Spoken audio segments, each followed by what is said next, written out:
Na, akkor nagyon nagy szeretettel köszöntöm mindannyiatokat. Menet közben még itt engedgetjük be az embereket. Nagyon örülünk, hogy ilyen sokan regisztráltatok, és hogy itt vagytok ezen a másfél fokos webináron. És akkor én el is kezdem a diák vetítését, meg megosztok valamennyi pár technikai információt veletek, és közben még így érkeznek az emberek, a kollégák segítenek beengedni őket. No, szóval egy másfél fokos életmód webinár a mai rendezvényünknek a címe.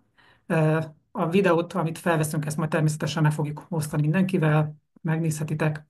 Pár technikai információ, hogy ígértem nektek. A jobb felső sarokban nem tudom, hogy bár mindenki nagyon profi, zoomozó, meg egyéb ilyen online felületet használó, hogy már főleg így a Covid óta, de attól függetlenül el szoktuk mondani, hogy a jobb felső sarokban a Zoomban van egy ilyen view nézet, és akkor ott tudtok játszadozni azzal, hogy oldalt felül szeretnétek a többieket látni, vagy csak az előadót szeretnétek nézni, úgyhogy különböző beállításokat tudtok csinálni. Lenémítottunk direkt mindenkit az elején, főleg, hogy az előadás alatt ne zavarjuk így egymást, meg tudjuk rendesen hallgatni. Természetesen utána, amikor a kérdések jönnek, meg a közös munka lesz, akkor természetesen mindenkit megengedjük, hogy beszéljen kedve szerint, és felvesszük ezeket a dolgokat. E-mailben is írtuk nektek, hogy a második felében az eseménynek fogunk használni egy úgynevezett Miro boardot, egy táblát, ezen fogunk egy kicsit dolgozni közösen, majd ez viszont azt kívánja, hogy egy előzetes regisztrációt tegyen meg mindenki, saját felhasználói fiókot kell sajnos hozzá létrehozni. Ezt kérjük, hogy menet közben, aki még esetleg nem tette meg, akkor nyugodtan regisztráljátok fel. És hogy hogyan is lesz a mai eseményünk? Az elején arról fogunk kicsit mesélni nektek, hogy ennek a másfél fokos életmód projektünknek, kutatási projektünknek, ugye most már 3,5 év eltelt belőle, milyen eredményei, tapasztalatokat gyűjtöttünk össze.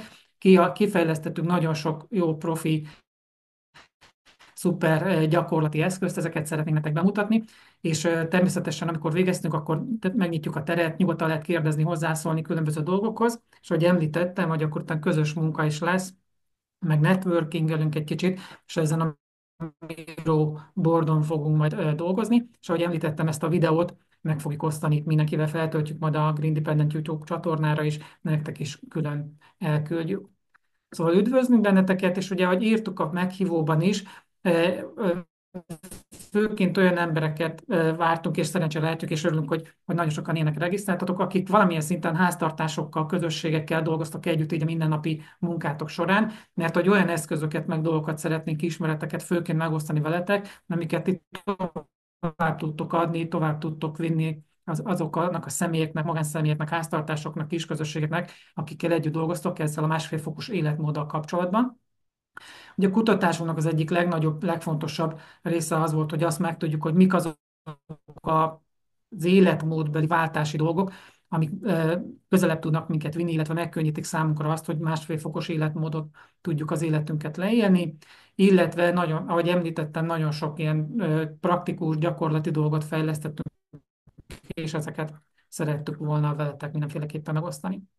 És akkor mielőtt belevágnánk, egy nagyon gyors kis ismerkedés, amit akkor elkezdenénk magunkkal. Biztos sokan ismertek már közületek minket, de attól függetlenül csak egy mondatban, ugye Green Dependent intézetként szereplünk, 2005-ben alakultunk összhasznú non-profit szervezetként, és ugye a fő küldetésünk, missziónk, amit szeretnénk igazából elérni, amiért küzdünk minden nap egyik nap után a másikban, hogy hogyan tudnánk a fenntartható életmódnak a lehetőségeit felkutatni, felderíteni, megtudni, hogy ezt hogyan lehet a legjobban csinálni. Ezt szeretnénk elterjeszteni, támogatni, hogy közösségek, magánszemélyek, önkormányzatok, különböző emberek ezt tudják csinálni.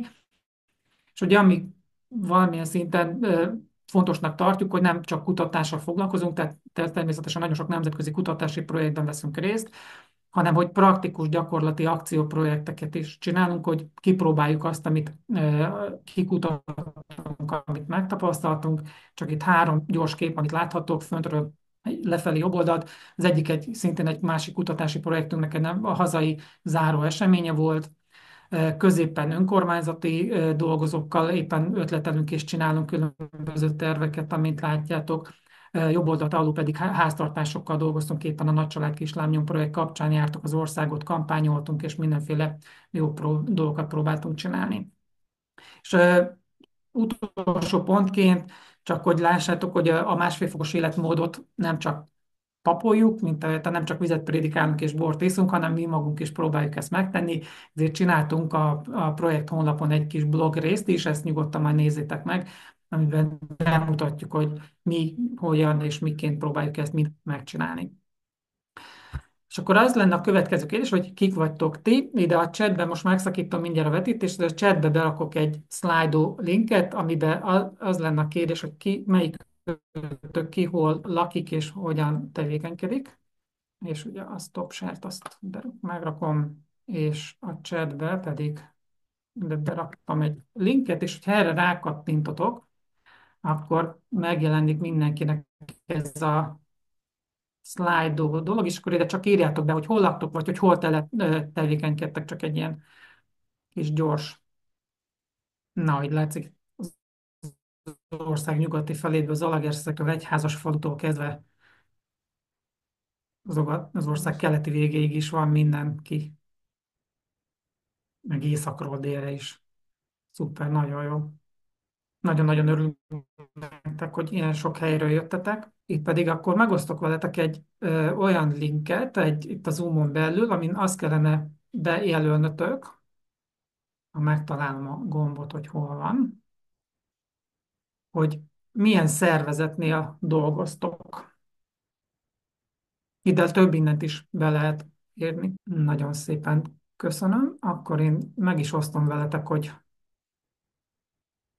mi jött ki eredménynek.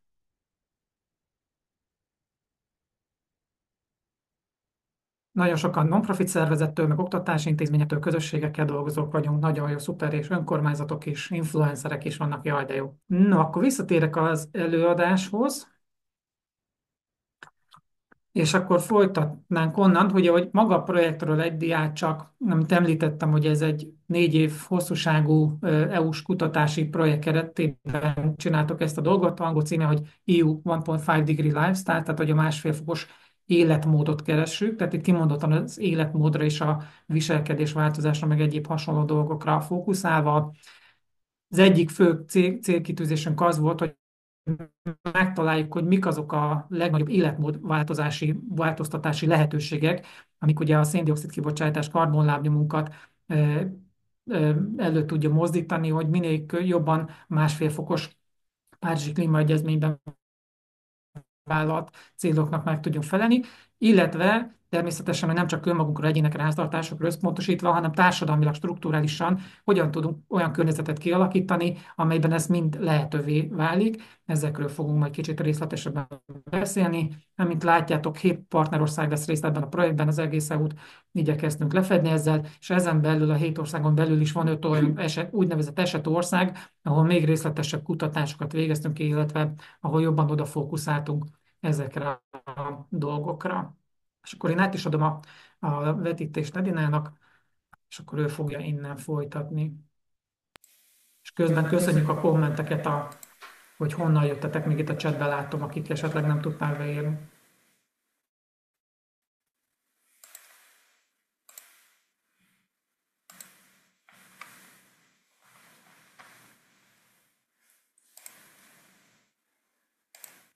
Én is szeretettel köszöntök mindenkit, remélem jól látjátok a képernyőt, és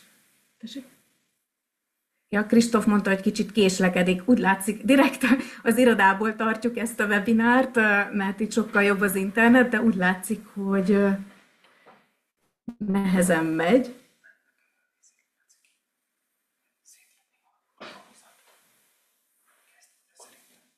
Jó, megpróbálom még egyszer.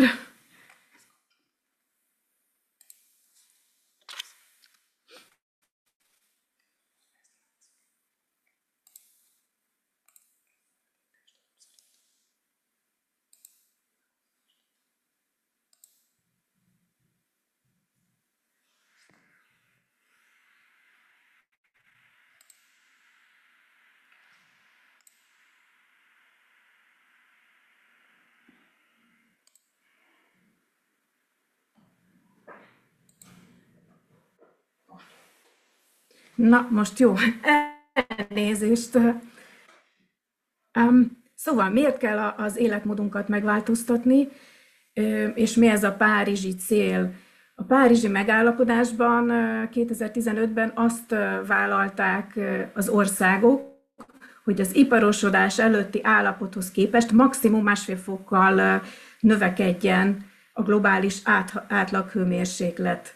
Ez egy elég ambiciózus cél, igazából azt várta mindenki, hogy 2 fokban fognak megállapodni, de ambiciózusabb célt vállaltak ennél, a 1,5 fokot. Viszont az a probléma, és azért van szükség még inkább mindannyiunkra, ezzel nem szeretném az állampolgárokra helyezni abszolút a felelősséget, csak ki kell nekünk is vennünk a részünket ebből a folyamatból, ebből a változásból, mivel a jelenlegi szakpolitikák szerint 3,5 fok lesz ez az emelkedés, és a vállalások, kormányok vállalása is ennél kevesebbek. Tehát nincs elég vállalás, nincs elég politikai, szakpolitikai elkötelezettség ahhoz, hogy megvalósítsuk ezt a 1,5 fokot. Erről valószínűleg a sajtóban is többet olvastok, hogy most már ezt átléptük, ezt a célt elhalasztottuk, mi lesz akkor most. Tehát muszáj összehangolt változtatásba kezdenünk. És miért nem elég, hogy és mit elnézést, miért, és mi ez a változás, amit el kell érnünk, mi az a cél, amit vállaltunk, hol tartunk most ehhez képest.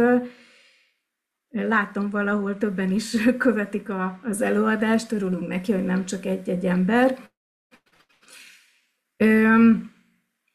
Tehát ez a 1,5 fokos cél a mai jövedelmi csoportok szerint, globális jövedelmi csoportok megoszlásában a vízszintesen elhelyezkedő lila vonalat jelenti. Ez az a karbonlábnyom, amit mindannyiunknak el kellene érnünk, ahova mindannyiunknak csökkenteni kellene. Ez 2-2,5 tonna széndioxid kibocsátást jelent fejenként, ekkora karbonlábnyomot jelent fejenként 2030-ig, de ahhoz, hogy a 1,5 fokot tartani tudjuk, arra van szükség, hogy ezt 2050-ig még tovább növeljük 0,7 tonna széndioxid egyenértékes lábnyomra. Hát most látszik, hogy ettől a legtöbben nagyon messze helyezkedünk el, a legfelső 1% 30-40-szeres lábnyommal rendelkezik, a legfelső 10% is még 10-szeres lábnyomcsökkentést, tizedére kellene, hogy a lábnyomát csökkentse, és a középső 40%, ahol Magyarországon legtöbben vagyunk, bár azt nem kell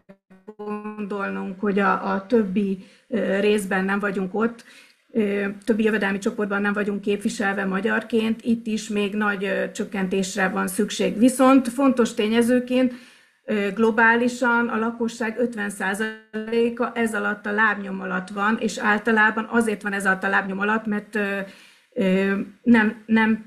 nem elégülnek ki az alapszükségletei. Tehát nekik viszont növekedési lehetőséget kellene biztosítanunk. Hogy van ez a helyzet Európában, kicsit közelebb jöve hozzánk, Magyarországhoz, illetve az európai országokban. Egyrészt bal oldalon azt látjátok, hogy mekkora most a karbonlábnyom, ez ugye szóródik, különböző lábnyomokkal rendelkezünk, életmódunkra alapozva, életmódunk alapján. Vannak kisebb, nagyobb lábnyomos egyének, viszont ha megnézzük, Magyarországon közel 30%-a a lakosságnak a 2,5 tonna lábnyom alatt van. Ez megegyezik azzal az értékkel, amit különböző tanulmányok az energiaszegénység mértékére mutatnak. Tehát nagyon sokan az országban egy oldalról jó hírként ökológiai szempontból a lábnyomuk nem lépi túl ezt a szintet, ahova a 1,5 fokos életmóddal törekednénk, viszont szociális, társadalmi alapszükségletek kielégítése szempontjából nem azért vannak itt, mert ők annyira tudatosak, vagy hát a legtöbbjük, mert azért vannak tudatosak is ebben a csoportban, ezt nehéz tudni, hogy hány százalék, de a legtöbb azért, mert energiaszegénységben él. Tehát a 1,5 fokos életmód szempontjából nagyon fontos, hogy társadalmi, szociális és ökológiai korlátokat is figyelembe veszünk. Tehát egyrészt ezen a 2,5 tonnás lábnyomon belül kéne lennünk ökológiai szempontból, másrészt társadalmi, szociális szempontból fontos, hogy az alapszükségletek teljesüljenek, és mindenkinek lehessen ilyen 1,5 fokos lábnyoma. Tehát ez ilyen végigmenő, úgymond horizontális szempont a 1,5 fokos életmód tanulmányozása kapcsán, hogy fontos, hogy azoknak, akiknek nem teljesülnek az alapszükségleteik, úgy segítsünk a 1,5 fokos életmód elvei alapján segíteni, ezt a lábnyomot emelni, hogy ez 1,5 fokos legyen. Tehát például, hogyha valakinek nincs elég energiája, nincs elég erőforrása, hogy kifűtse otthonát, akkor nem olcsó, sok karbont kibocsátó lignitet kell nekik adni, hanem kell nekik segíteni szigetelésben, kell nekik segíteni olcsó, de hatékony fűtőeszköz, például hóoszlop építésében, kialakításában, napelem felszerelésében, stb. Vagy hogyha a mobilitási szegénységet nézzük, ha valakinek nincs lehetőség arra, hogy például iskolába, munkahelyre, egészségügyi intézményekbe eljusson, akkor nem az a megoldás, hogy autót adunk neki, vagy autóvásárlásra támogatást, 1,5 fokos életmód alapjait figyelembe véve, hanem elvisszük mindenhova a tömegközlekedést, lehetővé tesszük, hogy így utazzon, vagy közösségi kerékpár, esetleg közösségi autórendszert biztosítunk. Ebbe az egészben még jobban bele fogunk menni, nyilván erről szól az egész webinár, csak most az elején is már kiszerettem volna ezt a szempontot emelni, mert ez az a szempont, amiben a 1,5 fokos életmód a zöld életmódtól leginkább különbözik. Ez egy fontos kérdés lehet sokatok szemszögéből, hogy miért is beszélünk 1,5 fokos életmódról, miért nem elég csak zöld életmódról beszélni. Ugye a zöld életmód nagyon tág fogalom, nagyon sok dolgot jelenthet. Alapjában egy igyekvést jelent arra, hogy környezettudatosan, környezetkímélő módon éljünk. Rengetegféle szempontot követhetünk ehhez. Próbálhatunk nulla hulladékos életmódot, próbálhatunk autómenteset, próbálhatunk vegánt. Sokan vannak, akik ezt már mind ötvözik, és az egész életmódjukat átgondolták és átalakították, de a zöld életmódra jellemző, hogy általában nincs pontos célérték, hogy hová csökkentünk, és hogy pontosan mit csökkentünk, és ezt hogy mérjük. Ezzel szemben a 1,5 fokos életmód, ahogy már említettem, van egy nagyon konkrét célérték, és ezt nem csak a 1,5 fokban, hanem a hozzá tartozó karbonlábnyomban, fejenként számított karbonlábnyomban is ki tudjuk fejezni. Viszont amiben még különbözik a zöld életmódtól, hogy a zöld életmód általában tágabb fókuszú, többféle dologra is fókuszálunk, a 1,5 fokos életmód nagyon egyértelműen a klímaválságra fókuszál, és klímaválságra való hatásunk csökkentésére. Tehát fontos, hogy amikor azt fontolgatjuk, hogy melyik 1,5 fokos életmód opciót, életmód lehetőséget valósítsuk meg, annak fontos, hogy figyelembe vegyük az egyéb környezeti hatásait is. Az elektromos autók egy nagyszerű példa erre, hogy elektromos autók klíma szempontból, ahogy majd látni fogjuk, nagyon jó megoldásnak tűnnek, de az, hogy gyártjuk őket, mennyi gyártjuk őket, és vajon az a megoldás, hogy most mindenki dízel és benzines autóról elektromos autóra vált, vagy nem, ezek fontos kérdések. Illetve, ami még megkülönböztet a zöld életmódtól a 1,5 fokos életmódot, amire már most elég sokat utaltam, hogy igazságos kell, hogy legyen ez a karbonlábnyom, tehát mindenki számára lehetővé kell, hogy álljon ez a 1,5 fokos karbonlábnyom, és az a lehetőség, hogy az alapszükségleteit kielégítse. Ezt a zöld életmód kapcsán van, aki hangsúlyozza, valaki nem hangsúlyozza, itt egyértelműen hangsúlyozzuk. Ami még nagyon sokszor felmerül a 1,5 fokos életmóddal kapcsolatban, hogy miért nem elég, ha az ipar változik. Miért kell nekünk mindannyiunknak is 1,5 fokos életmódra váltanunk, miért nem elég tényleg, hogyha a termelést átalakítjuk. Hát egyrészt a globális kibocsátások körülbelül kétharmada a háztartások mindennapi életéhez köthető. Tehát muszáj, hogy valamilyen felelősségünk legyen. Másrészt mi ebben a 1,5 fokos életmód projektben modelleztük, hogy vajon az ipar dekarbonizációja elég lenne-e, és akkor, hogyha megvalósulnak bizonyos törekvések, például, hogy átállunk fosszilis erőforrásokról megújulókra, hogy növeljük az energiahatékonyságot, stb. Tehát ez a modell úgy van elkészítve, hogy ezek bele vannak számolva, hogyha ezt megvalósítjuk, mindet feltételezzük, akkor elérjük-e ezt a 1,5 fokos életmódot, 1,5 fokos lábnyomot, és a kék rész mutatja azt, amit ezzel az ipari dekarbonizációval elérhetünk, tehát elég nagy csökkenést el tudunk érni, viszont van ez a piros rész, ami a fennmaradó rész. Ugye akkorára kell csökkentenünk a lábnyomunkat, amit a szürke rész mutat, de ezt csak az ipari dekarbonizációval, akkor is, ha minden jól megy, nem fogjuk elérni. Ezért van szükség egyéni és háztartási szintű cselekvésre, de ahogy Kristóf már említette az elején, természetesen arra is, hogy ezt az egyéni és háztartási cselekvést rendszer szintű körülmények megváltoztatása is kísérje. Tehát legyen olyan infrastruktúra, legyenek olyan politikák, legyenek olyan elérhető termékek és szolgáltatások, ami segítik, hogy a mindennapjainkat 1,5 fokosan éljük. Még egy dolog, amit így az elején szerettünk volna megmagyarázni, hogy ugye karbonlábnyomról nagyon sokat olvasni, hogy igazából ezt az ipar, olajvállalatok találták ki, hogy a lakosságra hárítsák a felelősséget. És ebben van is igazság, viszont mi a karbonlábnyomot egyáltalán nem ilyen megközelítésben használjuk, hanem úgy használjuk, mint egy hasznos indikátort, ami segít, hogy nyomon kövessük, mennyire vagyunk közel vagy távol ehhez a 1,5 fokos célhoz képest. És ugye ezt ki tudjuk számolni egyéni szinten, ki tudjuk számolni települési, országos, globális szinten, sőt, ki tudjuk számolni szervezetekre is. Tehát a karbonlábnyom egy nagyon hasznos indikátor, nagyon hasznos mutató, és muszáj, hogy ezt így használjuk, tehát nem a felelősség tologatásra, hanem arra, hogy tudjuk, hogy hol tartunk a 1,5 fokos életmódhoz képest. Alapvetően ez tonna szén-dioxid egyenértékben fejezi ki, hogy mekkora a karbonlábnyomunk. Jó, és akkor Magyarországon mekkora a karbonlábnyom?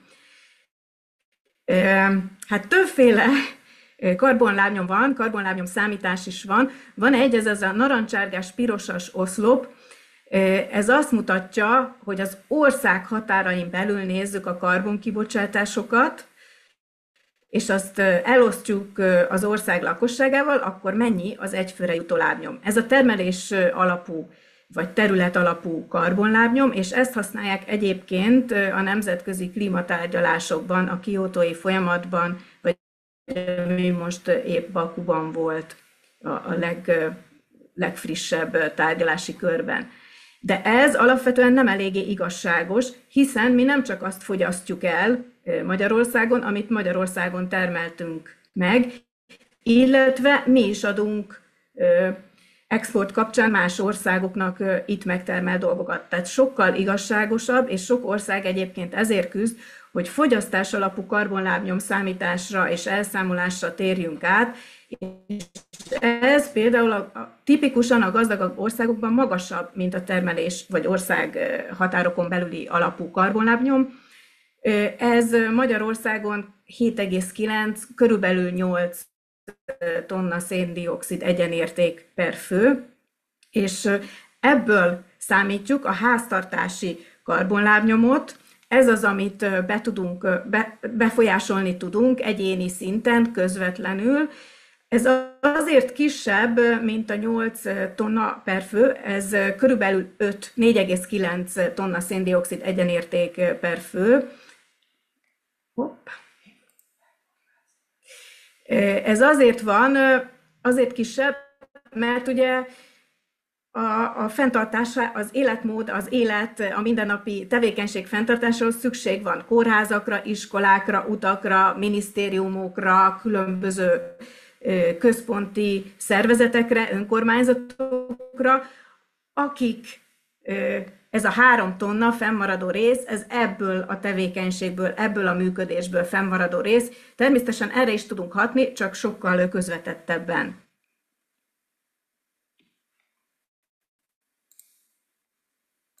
Na. És most visszaadom a szót egy kicsit Kristófnak, hogy melyik életmód lehetőségnek, életmód területnek van a legnagyobb hatása, úgyhogy én meg is szakítom egy kicsit. Köszönöm szépen.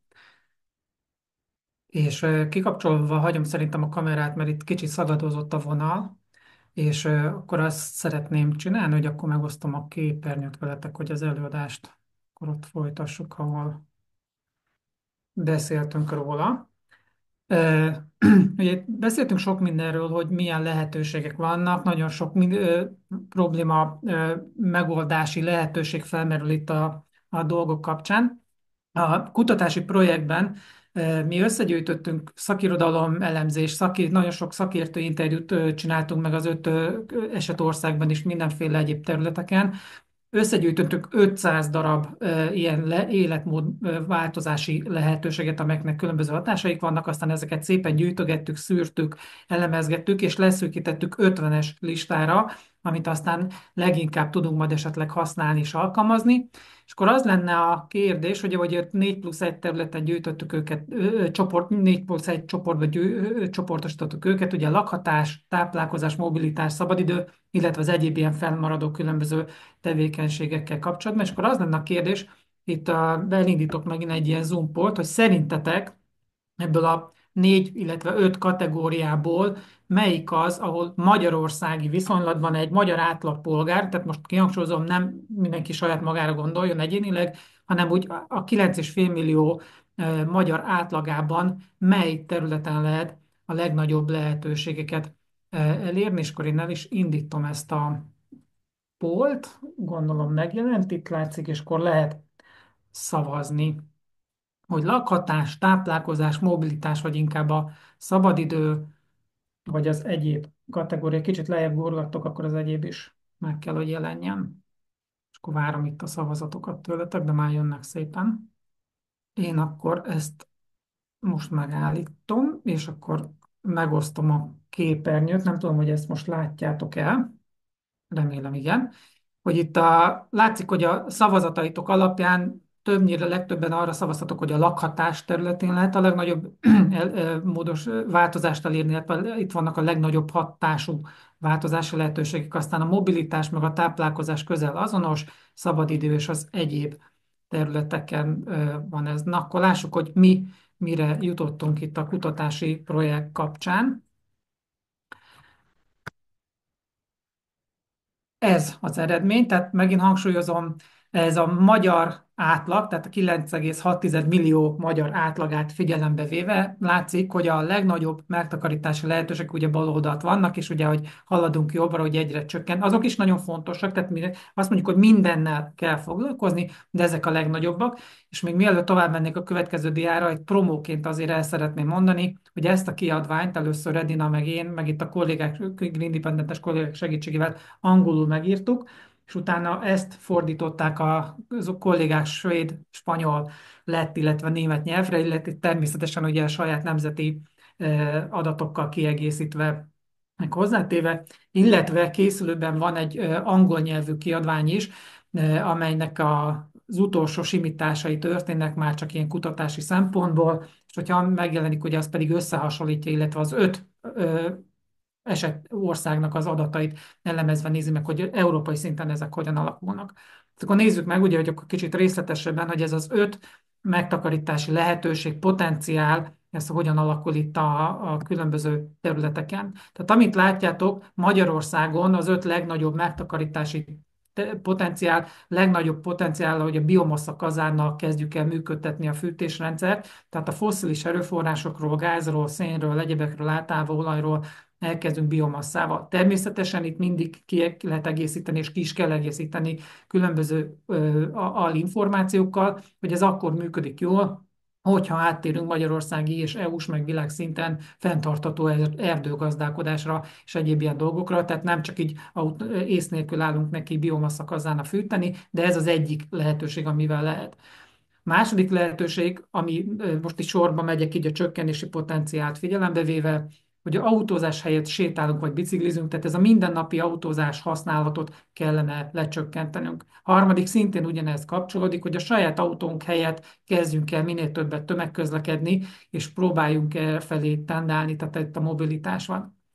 Akkor negyedik, ha lecseréljük az autónkat, akkor elektromos modellt válaszunk, megint itt elindulhat a vita, és lehet nagyon sok kérdés fog majd érkezni, meg beszélgetni. Természetesen itt sem ész nélkül kell, hanem legfontosabb, hogy először is saját viselkedésünket, életünket megvizsgálva nézzük meg, egyáltalán szükséges autót használnunk, és hogyha nagyon muszáj, akkor azt hogyan tudjuk annak a használatát lecsökkenteni minimálisra, és akkor ezen belül kezdjünk el utána elektromos modellekben gondolkodni. Tehát nem arról van szó, hogy az évi 20 000 kilométeres átlag autózásunkat egy az egybe lecseréljük most a elektromosra, mert az nem feltétlenül oldottuk meg a problémát.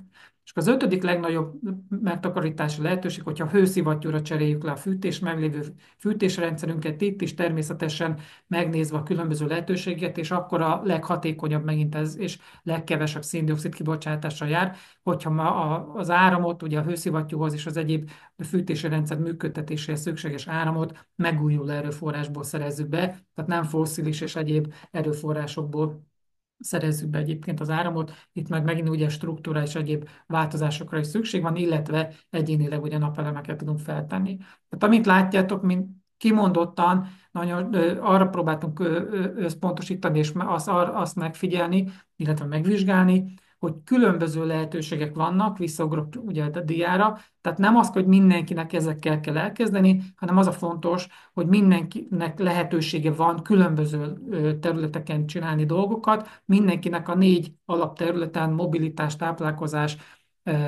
ugye, otthoni energiahasználat, szabadidő és egyéb területeken meg kell vizsgálnia, hogy milyen a mostani élete, és ehhez képest hol milyen beavatkozási lehetőségek vannak. Ehhez próbálunk most így ugye ötleteket gyűjteni és adni. Ugye akkor az első nagy terület, ugye a mobilitás, ahol a legnagyobb megtakarítási lehetőségek vannak.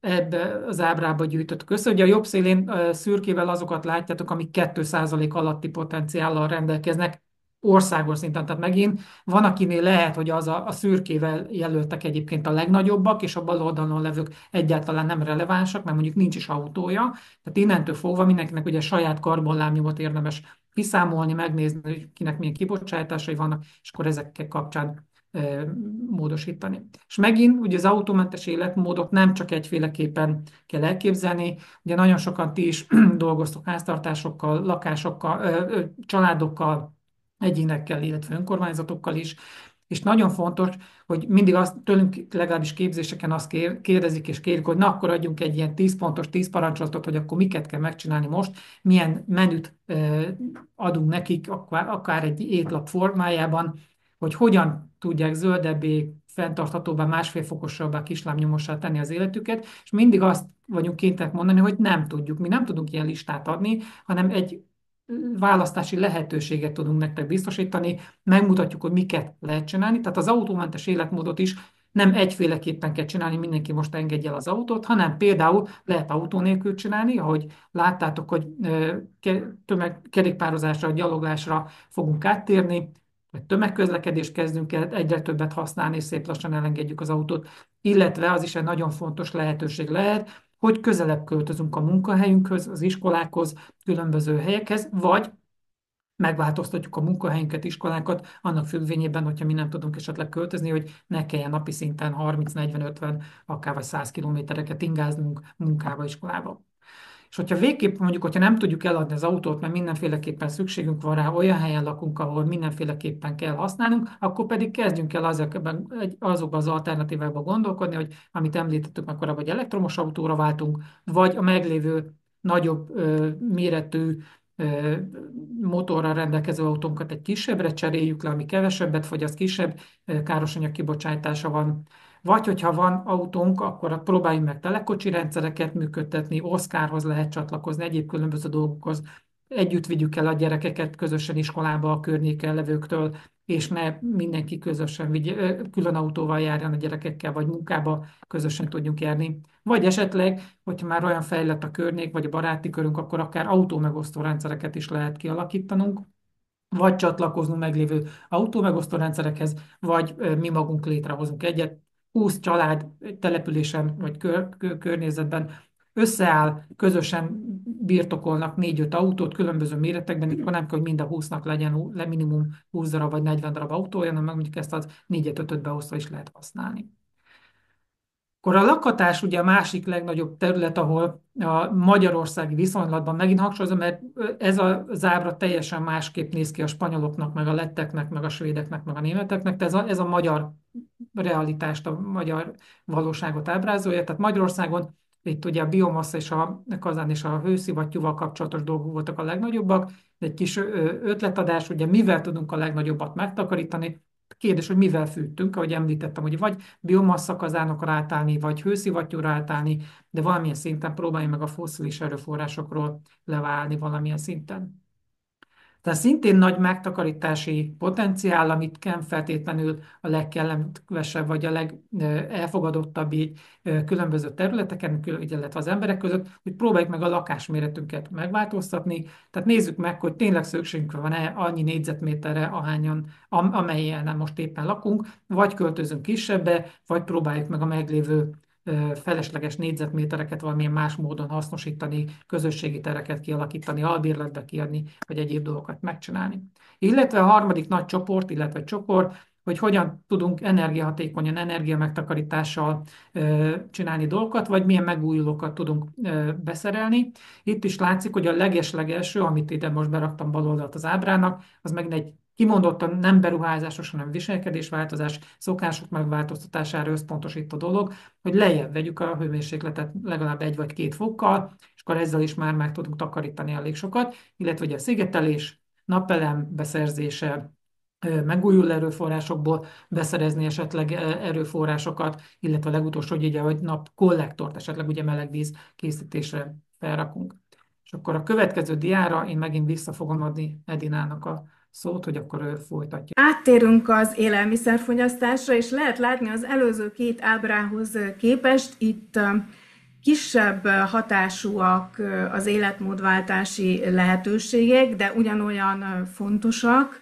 Tehát így a élelmiszerfogyasztásunk, táplálkozásunk szempontjából a legnagyobb karbonlábnyom csökkentő hatású lehetőség, hogyha áttérünk növényi alapú étkezésre. Ezt többféle módon is lehet csinálni, a következő dián majd ezt fogom részletesebben megmutatni, de ez az első három legnagyobb itt ugye az, hogy áttérünk a vegán étrendre, csökkentjünk étrendünkben az állati eredetű termékeket, ez 80%-os csökkentést jelent, vagy vegetáriánusok leszünk, tehát ezek a legnagyobb lehetőségek, tehát mindenféle szempontból a növényi alapú étkezés, de szintén fontos, hogy az élelmiszer hulladék mennyiségét csökkentsük, illetve ami érdekes lehet még, és szerintem meglepő, legalábbis számomra meglepő volt, hogy ez ennyire elől van a klímahatás csökkentő lehetőségek közül, hogy annyit tegyünk, amennyi az egészséges élethez szükséges.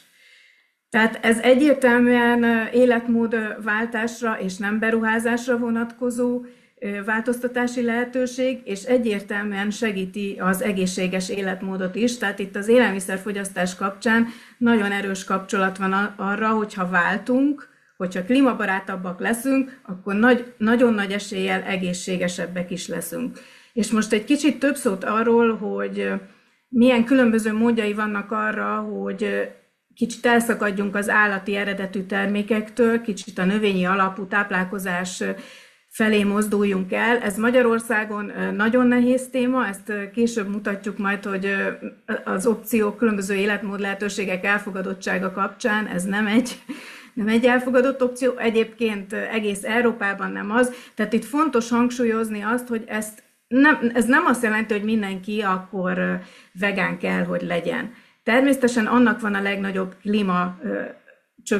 klímahatás csökkentő hatásra, hogyha vegán étrendre váltunk, de közel olyan magas hatása van annak is, hogyha 80%-ban válunk vegánokká. Tehát egy héten így többször is tudunk még állati eredetű termékeket enni, ha valakinek ez úgy érzi, hogy az egészsége szempontjában fontos, vagy esetleg olyan allergiái vannak, ételérzékenységei, vagy különböző szempontokból szeretné megtartani, inkább máshol csökkenti a karbonlábnyomát. Ha vegetáriánusok leszünk, szintén nagy csökkenést lehet elérni, és az is jó kezdet, hogyha vörös húsok helyett fehér húsokat fogyasztunk, vagy a kérődző állatok húsát cseréljük fehér húsokra. Tehát többféle lehetőségünk is van, és azt is fontos hangsúlyozni, hogy ezt fokozatosan is lehet csinálni, eleinte egy-egy fogást kicserélni, vagy egy-egy vegán napot, vagy vegetáriánus napot tartani a héten. Erre nagyon sok kampány van Magyarországon is, ami segít, és ötletekkel, receptekkel, közösség biztosításával, vagy ugye bizonyos húsokat lecserélünk. Tehát többféle módon el lehet indulni, és akkor szépen hozzá lehet szokni, ki lehet próbálni ezt a fajta életmódot és étrendet. És itt is fontos hangsúlyozni, hogy általában a változás ugyanúgy, mint a privát autóról való lemondás, sokszínűbb életmódot, sokfélébb életmódot eredményez,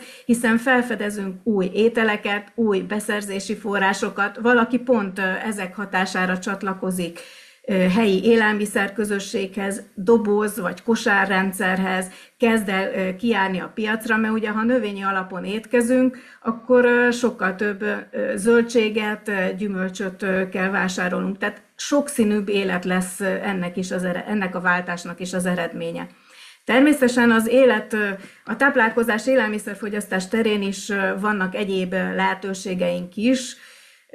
Ahogy már említettem, nagyon fontos az élelmiszerhulladék csökkentése. Ezt nagyon sokszor itthon azt érzik az emberek, hogy hát de nálunk nincs is élelmiszerhulladék, mi szinte semmit nem dobunk ki, de érdemes arra biztatni mindenkit, ahogy dolgoztok a lakossággal, vagy különböző célcsoportokkal, hogy ezt vezessenek naplót egy ideig, és biztos, hogy azt fogják találni, hogy azért van náluk is olyan, ami feleslegesen lett megvéve, aminek lejárt a szavatossága, megpenészedett, stb.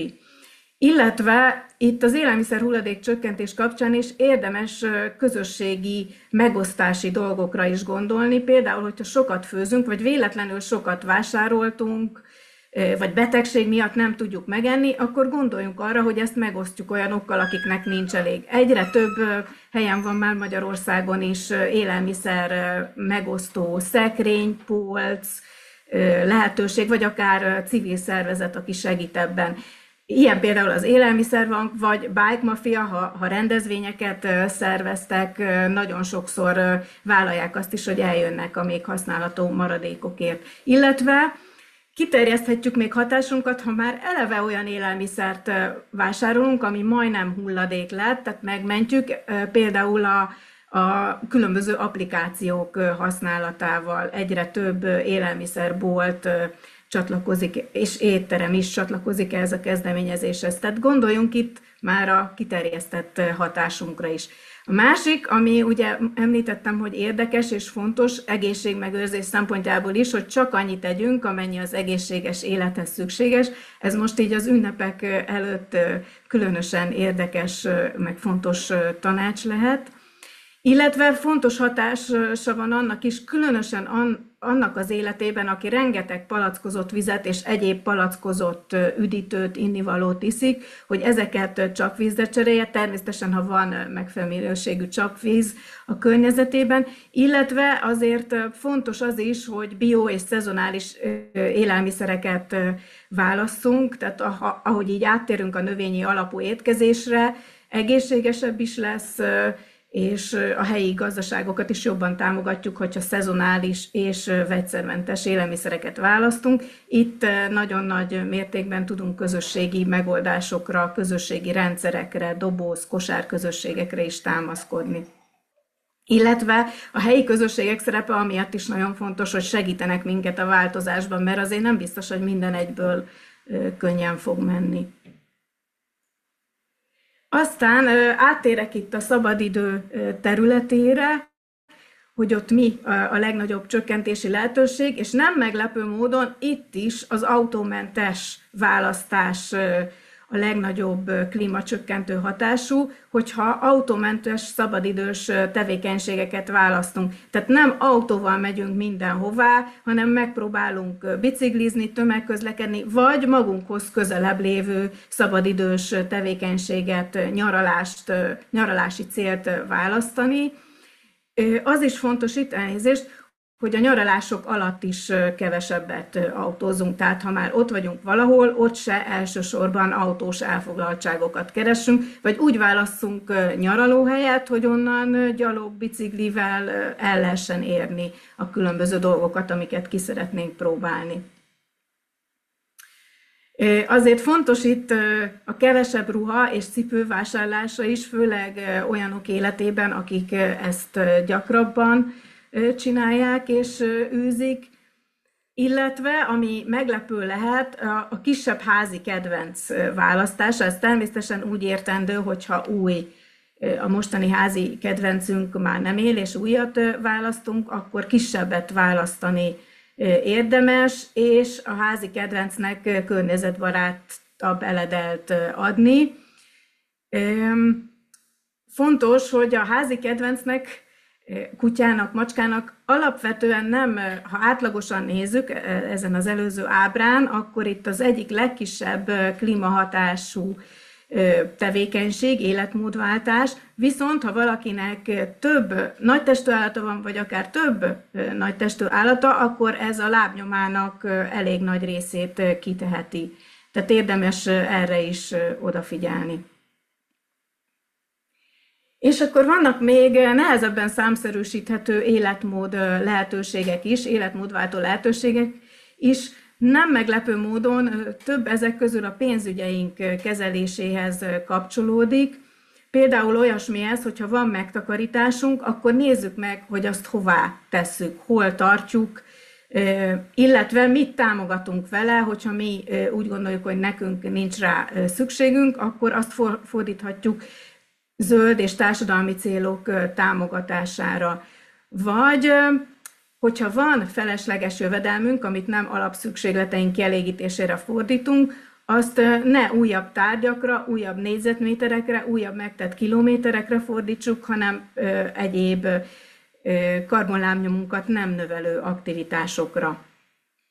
Fontos lehetőség az is, hogyha megtehetjük, akkor csökkentsük munkaidőnket. Ez Magyarországon nagyon sokszor nem lehetséges. Egyrészt a keresetek nagysága miatt, másrészt a rugalmatlan munkakörülmények miatt, de ha lehetséges, érdemes ezért is küzdeni. Ilyenkor persze az a leginkább karbonlábnyom csökkentő lehetőség, hogyha a munkaidővel együtt a jövedelmünk is csökkent, tehát tudunk úgy élni, hogy a szükségleteink elégüljenek így is. Ugye, ha visszaemlékezünk a legelső ábrák egyikére, amit mutattam, hogy minél többet keresünk, annál nagyobb átlagosan a karbonlábnyomunk, kivéve ugye, hogyha eladományozzuk, vagy egyéb jó célokra fordítjuk. Tehát minél többet keresünk, annál nagyobb a lábnyomunk, tehát érdemes ezt a lehetőséget is megfontolni azoknak, akik jól állnak ebből a szempontból. És amire már sokszor utalt Kristóf is, meg én is, hogy itt ugye azt mutatjuk be, hogy átlagosan egy főre eső módon mekkora klímahatással rendelkeznek különböző életmódváltó lehetőségek, de nagyon fontos, hogy az egyéni klímahatásunkat is felmérjük, és lehet, hogy azt láttátok, vagy meglepődtetek, hogy a szabadidős vagy a mobilitás ábrán miért nem szerepelt a repülés. Hát a mobilitás ábrán azért nem, mert itt a munkával kapcsolatos utazást nem vesszük figyelembe. Tehát az nem az 5 tonna, átlagosan 5 tonna széndioxid egyenérték per fő része, hanem a 8-é. Tehát ott megoszlik a felelősség köztünk és a vállalatunk, munkahelyünk között, és egyébként a szabadidős célra fordított repülés, az természetesen itt van. Ez a harmadik legnagyobb karbonlábnyom csökkentő hatással rendelkező életmód opció, tehát hogy repüljünk kevesebbet, vagy egyáltalán ne repüljünk. De mivel Magyarországon az emberek átlagosan keveset repülnek, sőt a lakosság 30%-a nyaralni sem tud elmenni, ez egy átlagos magyart nézve nem akkora nagy hatású életmódváltó lehetőség. Viszont, hogyha mi repülünk, és akár sokat repülünk, akkor biztos, hogy ez lesz, akkor nem is feltétlenül kell karbonlábnyomot számítanunk külön, mert szinte biztos, hogy ez lesz az a terület, ahol a legnagyobb csökkentést tudjuk elérni. Ez az ábra azt mutatja, a sárga oszlop, kis házikóval, meg emberkével, ez az átlagos egyfőre jutó karbonlábnyom, fogyasztás alapú karbonlábnyom, ami majdnem ugye 5 tonna per fő, és mellette egyetlen oda-vissza repülőút karbonlábnyoma látható, ez ugyan egy hosszabb repülőút, Budapest-New York, de látható, hogy ez kiteszi a felét az éves átlagos magyar lábnyomnak, és egyetlen repülőúttal már fel is használtuk ezt a 2030-ig érvényes másfél fokos karbonlábnyom keretet. Tehát a repülésre nagyon érdemes odafigyelni. Ha valaki szeretne kutatni, megnézni, hogy különböző repülőutak lábnyom mekkora, akkor az oldalon feltüntetett 2 linket ajánljuk. Az alsó, az ecopassenger.org, az azért érdekes, mert az ad opciókat is, tehát összehasonlít különböző utakat, sőt összehasonlítja a repülés, illetve vonatozás és autózás karbonlábnyomát és egyéb környezeti hatásait is, tehát érdemes nézegetni.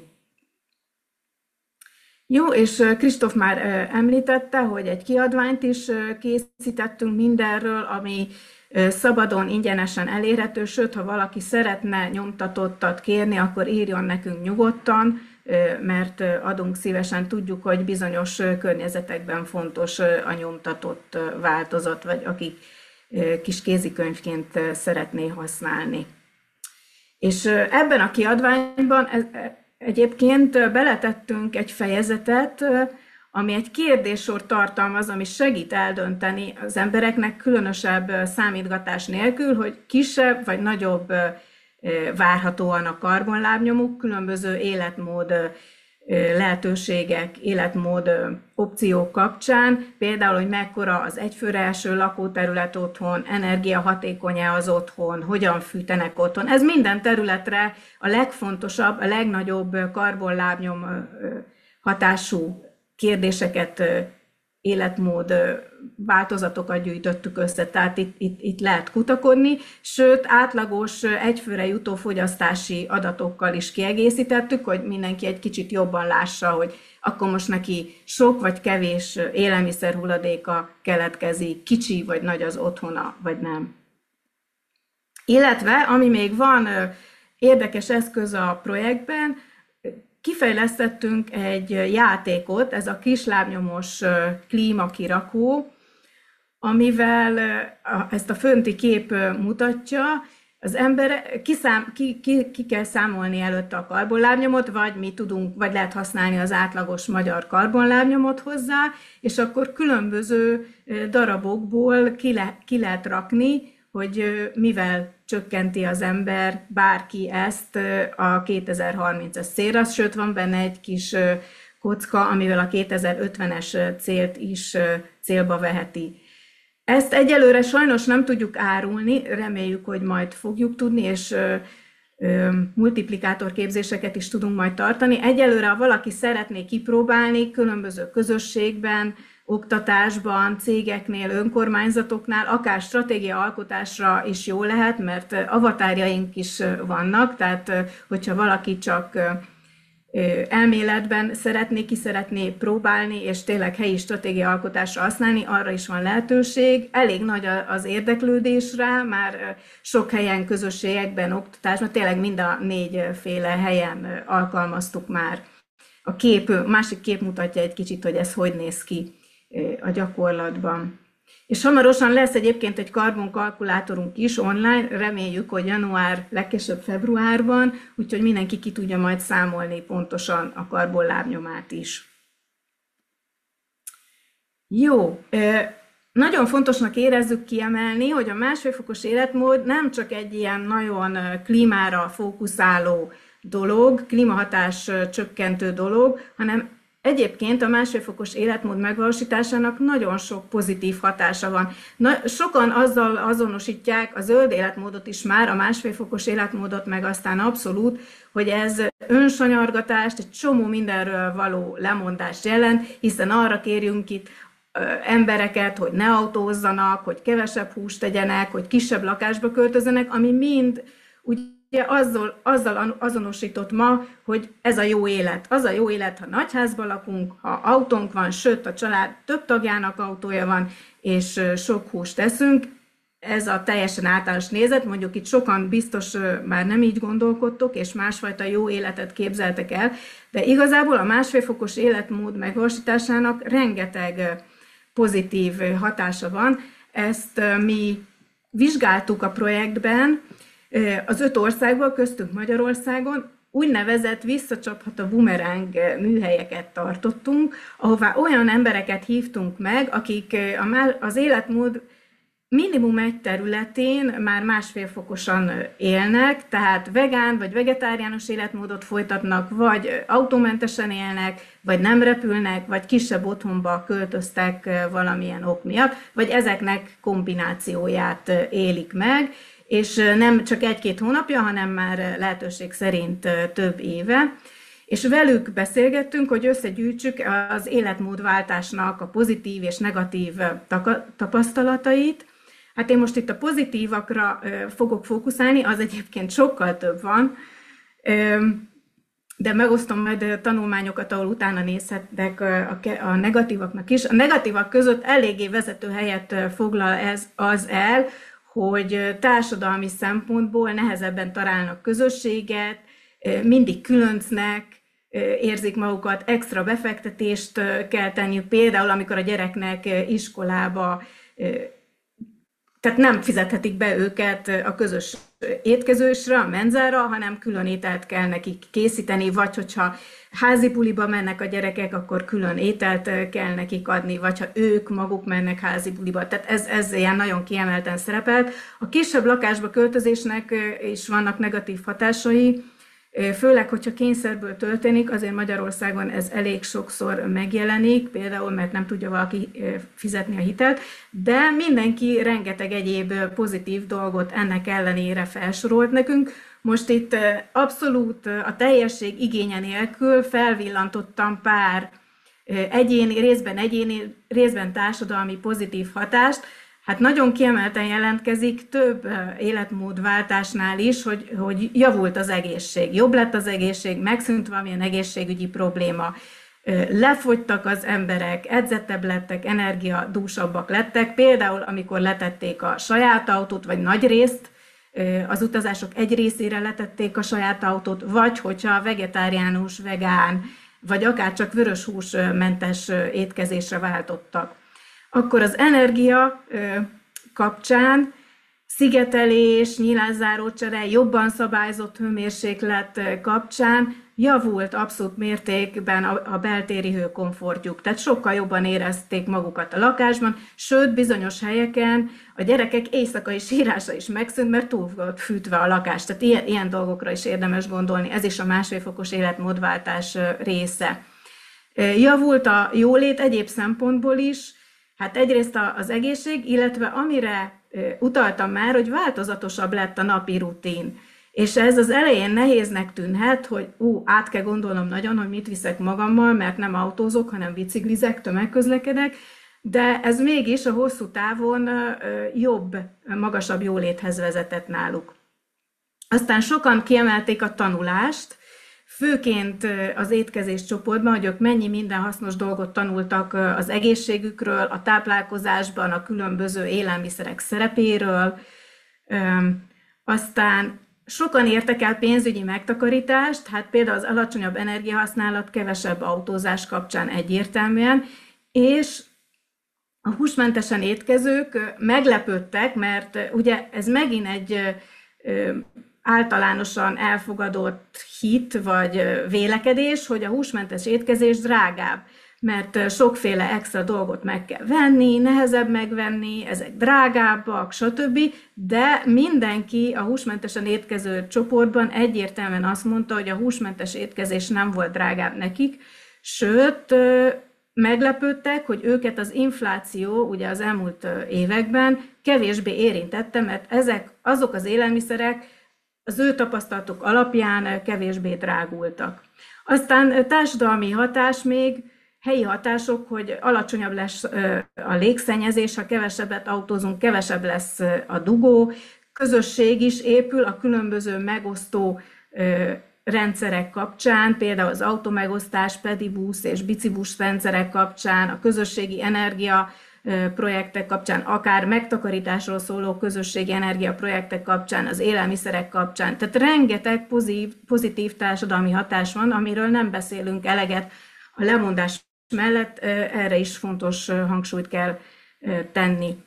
Itt most csak ilyen dióhéjban akartam szólni erről, de tudtok róla olvasni. Hát angolul egyelőre igyekszünk egy magyar országra fókuszáló jelentést külön készíteni jövő év elején, de egyelőre angolul tudtok. A megadott linkeken van egy ingyenesen hozzáférhető szakmai publikáció is, ahol kicsit még részletesebben az irodalmat is átnézve beszámolunk ezekről a pozitív és esetlegesen negatív hatásokról. Jó, és ami szerintem egy nagyon izgalmas rész, hogy beszélünk a 1,5 fokos életmód lehetőségekről, de ezeket vajon a lakosság elfogadja, vagy nem fogadja el? Készen áll arra, hogy megvalósítsa őket, vagy nem? Amit én most meg fogok osztani, az egy elég kicsi felmérés ezzel kapcsolatban, tehát jó lenne majd később felkövetni egyéb tanulmányokkal. Mi kis csoportokat szerveztünk, divers, a lakosság összetételét tükröző csoportokat, úgynevezett lakossági 1,5 fokos műhelyekre. Tehát igyekeztünk olyan embereket összegyűjteni egy csoportba, akik leképezik a magyar lakosságot, tehát nem kifejezetten zöld emberek, sőt, magukat zöldnek valló emberek kevesen voltak a csoportban, tehát például kevés, tehát tényleg olyan, aki zöld szervezettől jött, talán egy fő volt, hát őket is azért reprezentálni kellett, és nekik kiszámoltuk a karbonlábnyomukat, már így a készülő karbonkalkulátort is tesztelve, és klíma kirakó játékot játszottak, először konkrétan a saját életükre vetítve. Tehát végig kellett gondolniuk, hogy ők mi az, amit hajlandóak változtatni, mi az, amit hajlandóak beépíteni az életükbe, és mi az, amit nem. Ezt párokban játszották, hasonló karbonlábnyomú embereket ültettünk egy asztalhoz, hogy tudják egymást segíteni, illetve ne legyen egymásra mutogatás, hogy ó, neked mekkora nagy a karbonlábnyomod, nekem csak ilyen kicsi, úgyhogy nézzük, te mit csinálsz. Szóval ezt el akartuk kerülni, ezért hasonló lábnyomúak ültek egy-egy asztalnál, és utána, mikor kirakták a saját karbonlábnyom csökkentő útjukat, szavaztak, hogy mi az az életmód opció, amit legszívesebben megvalósítanának, és mi az, amit legkevésbé. Ezt először egyénileg végig gondolták, az itt a képeken nem látszik, tehát egyénileg kitöltöttek maguknak egy-egy kérdőívet, és utána így a csoportba is összegyűjtöttük a szavazatokat. És most a következő diákon ennek a kettőnek az egyéni és ez a közös szavazás eredményét fogom megosztani, és egymás mellé teszem a magyar és az európai, vagy hát nem európai, az 5 ország, de elég különböző európai régiókat képviselő ország átlagát. Hát ezek a leginkább elfogadott 1,5 fokos életmód lehetőségek. Az 5 országban, tehát minden országban körülbelül 20-25 ember vett részt ezeken a műhelyeken, tehát ez nem egy nagy minta, viszont mindenhol a lakosságot próbáltuk leképezni. Hát eléggé egybevágnak az eredmények. Amit könnyen megvalósítanánk, azok alapvetően a kisebb klímahatású opciók, tehát ez elég fontos következtetés, és amiket könnyű megvalósítani az életünkben. Tehát se nem nagy beruházás, se nem nagy életmódváltást nem igényelnek. Például az energiahatékony világítótestek használata, vagy energiahatékony háztartási eszközök használata, az otthonról való munka, az Magyarországon nagyon kedvelt életmód lehetőség volt, Az is ide tartozott, hogy csak annyit teszünk, amennyi az egészséges élethez szükséges, ez mind az 5 országban, mind Magyarországon fontos volt, illetve Magyarországon még nagyon elfogadott, hogy csapvizet isznak mindenféle palackozott víz és üdítő helyett. Az 5 ország átlagában a szigetelés is az 5 legelfogadottabb közé került, ami egy kivétel, tehát ugye azt mondtam, hogy azok a legelfogadottabbak, és ezt statisztikailag is egyébként elemeztük, mert kíváncsiak voltunk, hogy jön ki a részletesebb adatok függvényében, tehát ez statisztikailag is érvényes megállapítás erre a mintára, hogy azok a nagy elfogadottságú életmódopciók, amiket könnyű és olcsó megvalósítani, kivéve a szigetelés. És további még érdekes következtetések ennek kapcsán, hogyha megnéztük nem csak így az 50 opciót, 50 életmód lehetőséget egybe, hanem fogyasztási területenként, akkor elég érdekes különbséget fedeztünk fel a lakhatás, energiafogyasztás és a mobilitás között. Tehát a lakhatás energiafogyasztásra egyértelműen érvényes volt, hogy a kevésbé hatékony, vagy a technológiai változtatásokat részesítették előnybe. Tehát ahol a saját életünket annyira nem kell bolygatni. Igazából a szigetelés is egy ilyen választás. Tehát igazából a napi életmódunkat nem változtatjuk meg, sőt, akár növelhetjük is a belső hőmérsékletet, hiszen szigetelve vagyunk, energiahatékonyabban használjuk, azért sok ember, ez is a visszacsapó hatások közé tartozhat. Tehát a lakhatás energiafogyasztás terén ezek voltak a legelfogadottabb életmód lehetőségek. Ezzel szemben a mobilitás területén azt találtuk, hogy a lakosság nyitottabb az életmódváltásra is. Például elég nagy az elfogadottsága annak, hogy autózás helyett gyalogolnak, vagy kerékpároznak, vagy közösségi közlekedést használnak. Az elektromos autózásnak is ugyanekkora. Érdekes, hogy az elektromos autózási egyébként alacsonyabb, mint a gyaloglási és a kerékpározásé. Tehát ezeknek az elfogadottsága magas. A nyaralás alatti autózás elfogadottsága is magas, sőt, a kevesebb repülés elfogadottsága is. Tehát itt úgy tűnik, hogy nem kell attól tartanunk, hogyha ilyen életmódváltási kampányokkal és opciókkal állunk elő, akkor nagy elutasításba ütközünk. Természetesen most is hangsúlyozom, hogy kicsi a mintánk, tehát jó lenne már még több mintát, még több igazából közvéleménykutatás is lehetne, de írásban teljesen mást mondanak az emberek, mint hogyha előtte van lehetőségük kipróbálni a klímakirakót. Tehát az itt fontos, hogy itt előtte kirakták a saját, tehát tényleg el kellett dönteniük, hogy ők mit fognak csinálni a saját karbonlábnyomuk mérete alapján, és utána döntöttek csak arról, hogy oké, ezt hajlandó vagyok megcsinálni, vagy ezt egyáltalán be se rakom a klímakirakóba, mert én erre nem vagyok hajlandó. Tehát közvélemény kutatásra egy ugyanilyen helyzetet szimulálni elég nehéz, szóval sokkal jobb lenne még több ilyen műhelyt szervezni.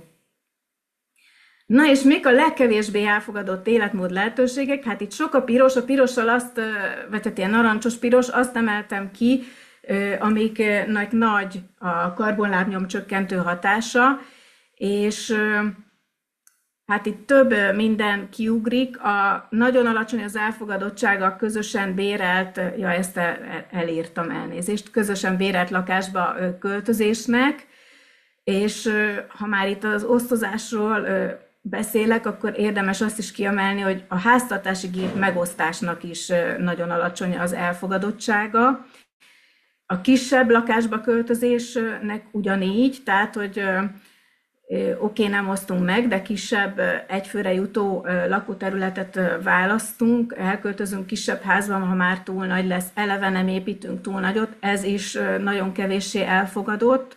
A vegán életmódra váltás is, de feltűnhet az is, hogy itt más húsmentes életmód lehetőségek nem szerepelnek a leginkább elutasítottak között. És meglepő módon itt szerepel a kisebb házi kedvenc választása is. Azt tapasztaltuk, mind Magyarországon és az összes többi országban is, hogy az embereknek nagyon akinek van házi kedvence, annak nagyon fontos, és annak nagyon fontos igazából az is, hogy mekkora ez a házi kedvenc. Úgyhogy ez egy érdekes dolog, fontos rá figyelmet fordítanunk a különböző kommunikációkban. És ennek az alacsony elfogadottságnak milyen okai vannak, amik a leginkább emlegetett okok, például az, hogy nehéz alternatívát találni. Ezt sokan mondják a kislakás kapcsán is, tehát nagyon nehéz jó minőségű, jó áru, kisméretű lakást találni, és a hús alternatíváit is nehéz megtalálni.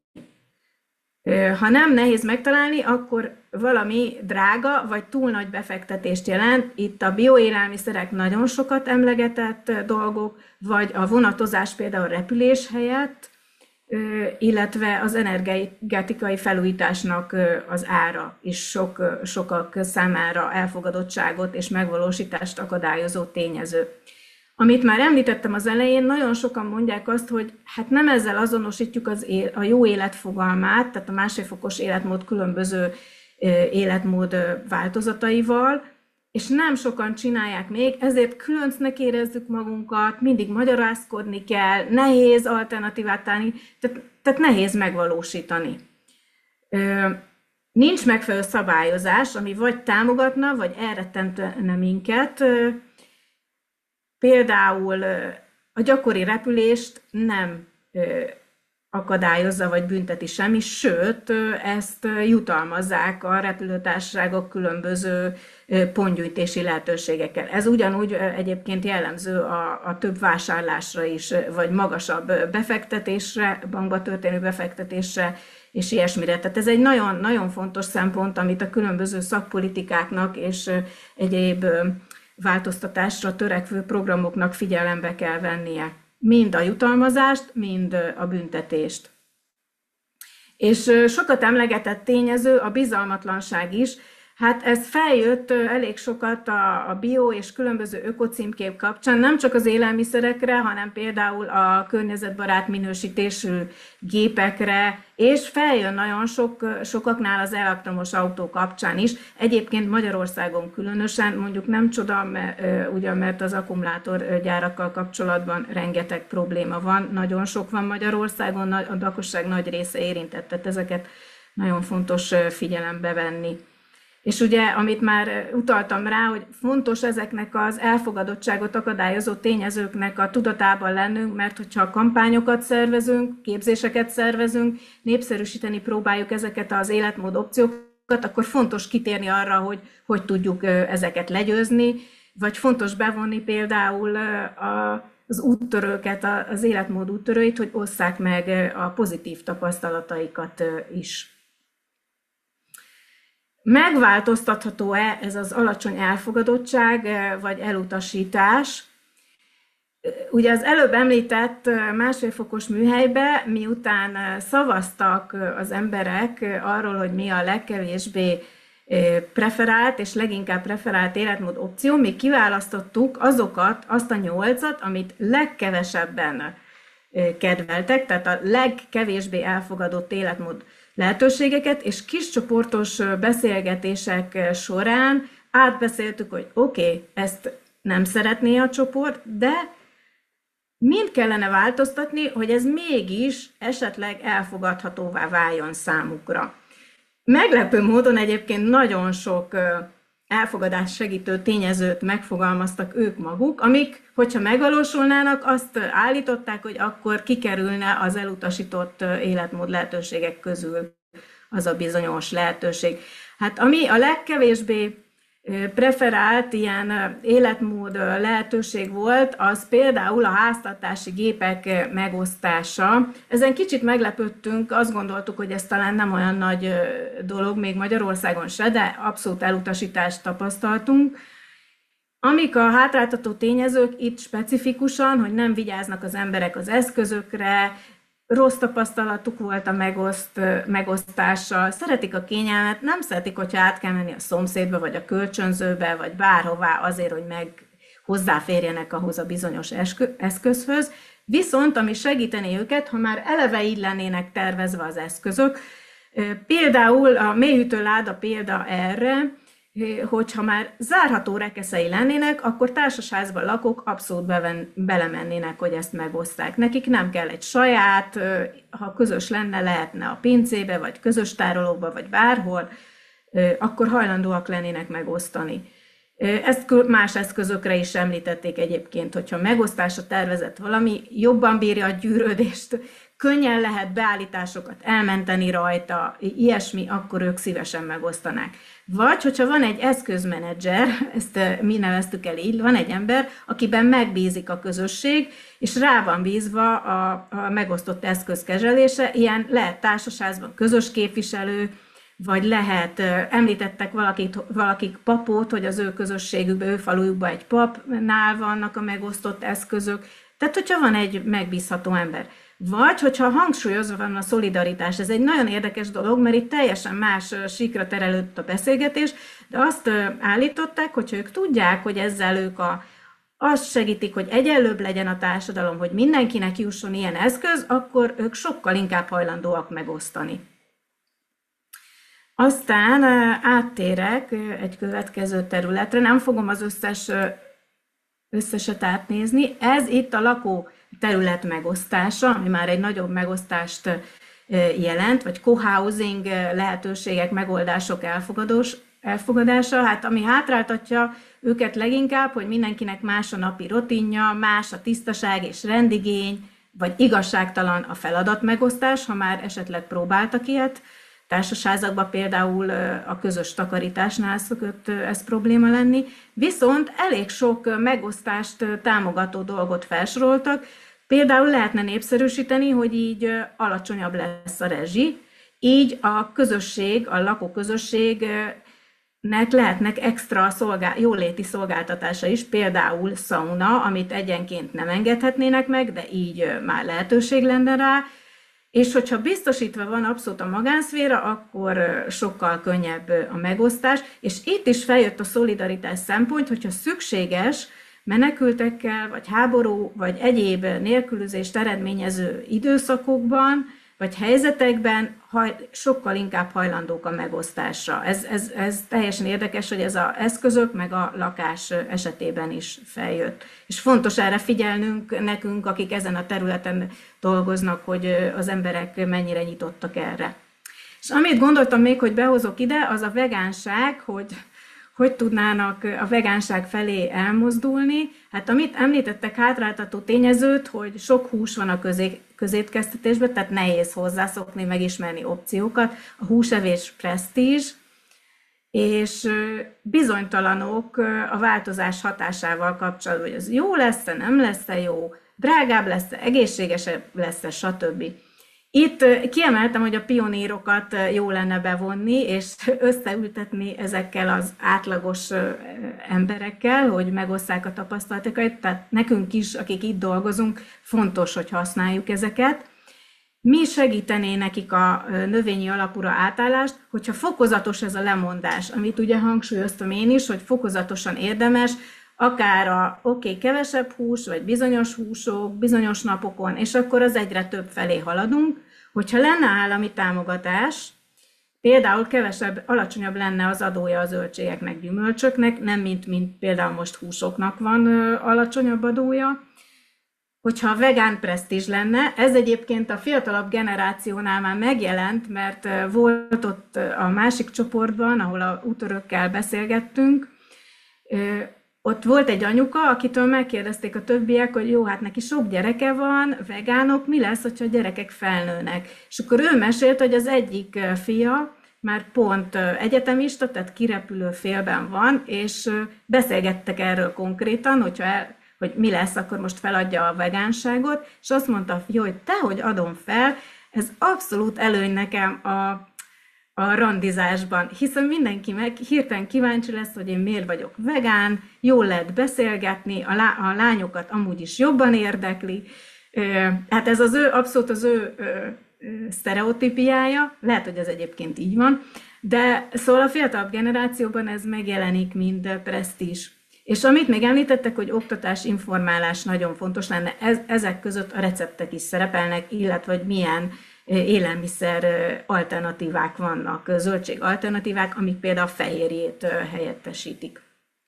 Ehhez még egy kicsit a struktúrákhoz való és a támogató rendszerre való áttéréshez kapcsolódva hoztam egy statisztikát. Ez azt mutatja, hogy saját bevallás szerint a lakosság hány százaléka eszik naponta zöldséget és gyümölcsöt különböző európai és nem európai országokban, és itt ki van emelve, balsorogva piros nyílal Magyarország az egyik legkevésbé zöldség és gyümölcsevő ország, másik sarokba Olaszország, ahol a legtöbben esznek saját bevallás szerint napi szinten, és emellé érdemes oda tenni, hogy mennyi a zöldség-gyümölcs adója a két országban. Ez azért elég nagy különbség. Persze nyilván nem csak az adó határozza ezt meg, hanem hogy milyen ételekhez vagyunk hozzászokva, mi van a közétkeztetésben, éttermekben, a család napi menüjében, de fontos strukturális tényezők is akadályozzák vagy segítik ezt. És ha valaki szeretne tovább olvasni erről, most egyelőre szintén angol nyelven érhetők el anyagok, egyrészt a projektben az összefoglaló jelentésünk, egyrészt szintén itt is egy szakmai publikáció, amiben sok adatot közlünk még, de igyekszünk, ahogy mondtam, Magyarországra szabott jelentést magyar nyelven is közzétenni jövő év elején.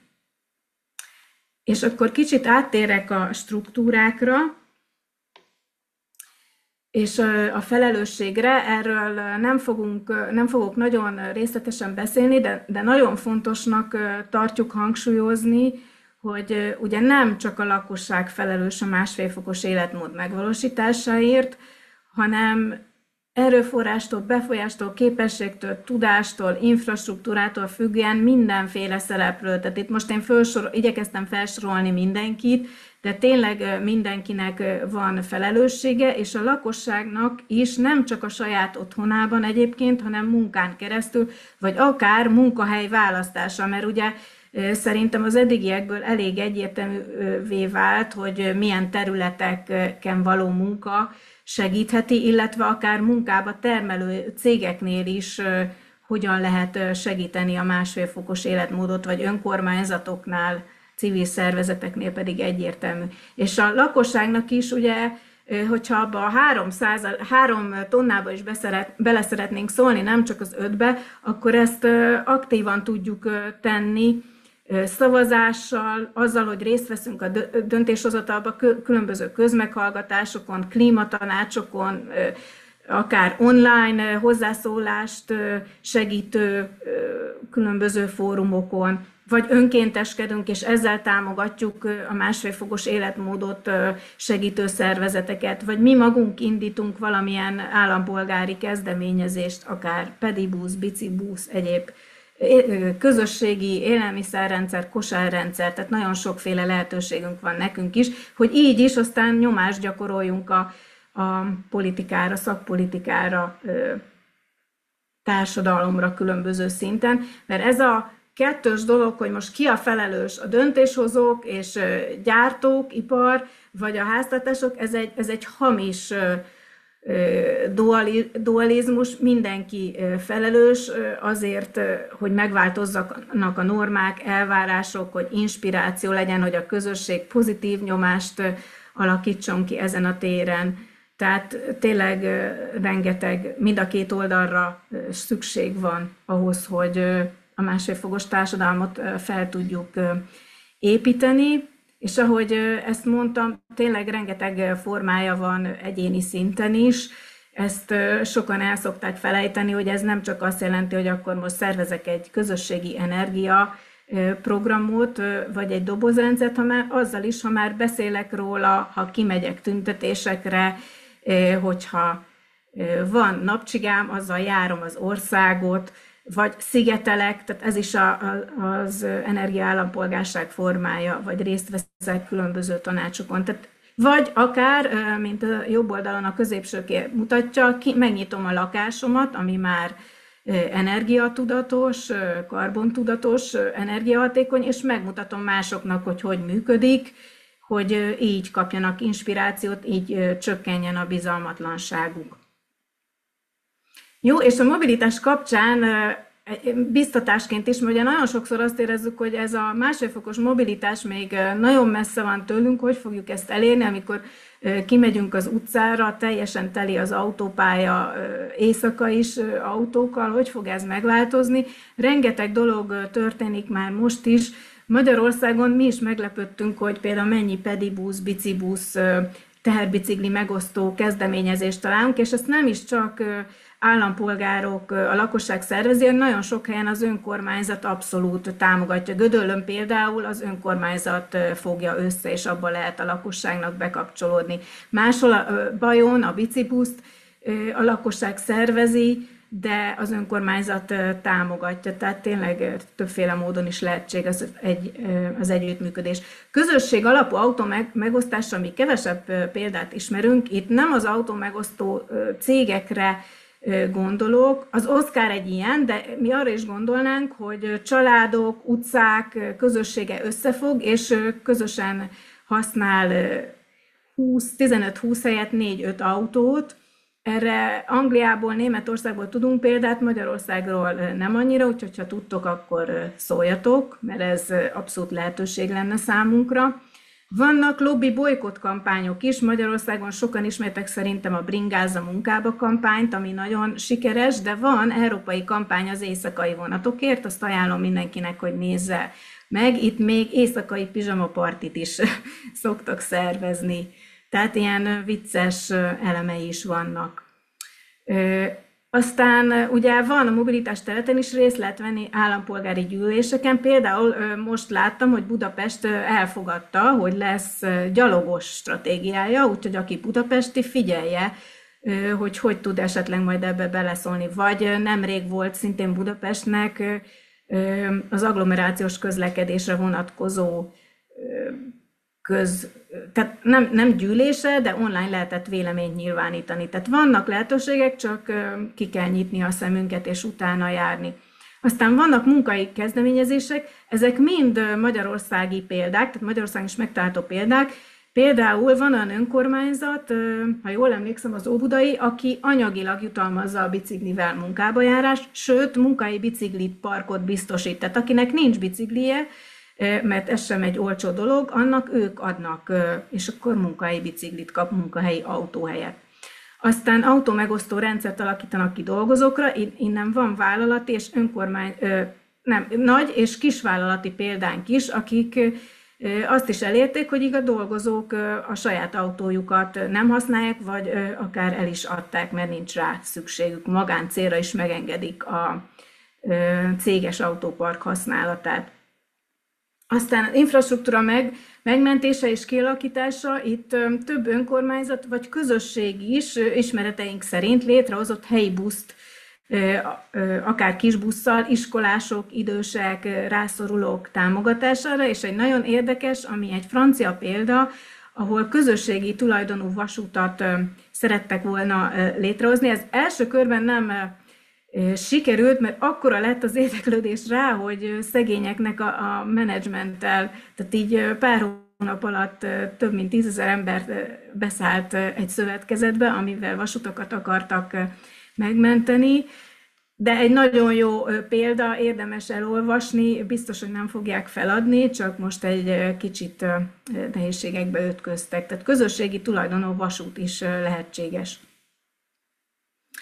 És itt még egy kicsit rá akartam erősíteni, tényleg főként felvillantás szinten, hogy mennyire fontos a közösség. Egyrészt azért, hogy a trendet kialakítsa, mert ugye ezt nagyon sokan mondják gátló tényezőnek, hogy nem trend, nem sokan csinálják, egyedül vagyok vele, tehát a közösség ebben abszolút segít. Támogatást is ad, hogyha esetleg elbizonytalanodnánk, nem tudnánk, hogy hol kell valamit megszerezni, hogy kell szigetelni, milyen anyagot választunk, hogy csökkentsem otthon az energiafogyasztásomat.